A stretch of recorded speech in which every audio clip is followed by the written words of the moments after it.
یو څو مهم او لنډ خبرونه. 15% افغانان وایي چې د غني او صالح د حکومت اداري فساد او رشوت د دوی په ورځني ژوند کې یو ستر مشکل دی. همداشان 95% افغانان وایي اداري فساد او بډې د ټول افغانستان لپاره یو ستر مشکل دی. د امریکا خارجه وزیر د ناټو هیوادونو د بهرنۍ چارو وزیرانو ته ویل افغانستان د امریکایي عسکرو د ممکن خروج په تړاو به هغوی کاملا آګاه وساتي. بلینکن ویل افغانستان ته یو ځای تللی یو ځای به راوځو. د افغانستان په اړه به د ناټو غونډه 2 ورځې وي.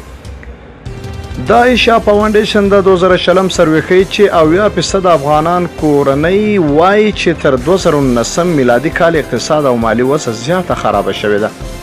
په امریکا کې میشت افغان سیاسي کارپوه ښاغلی واحد فقیري صاحب په خپله فیسبوک پاڼه لیکلي غني او صالح د خلکو د اقتصاد د ښه کولو کاذب او عام غولونکې وعدې کولې. وثیقه امار او ارقام ښیي چې د خلکو اقتصادي ژوند لا خراب شوی دی، فقر او بیکاري لا زیاته شوې ده.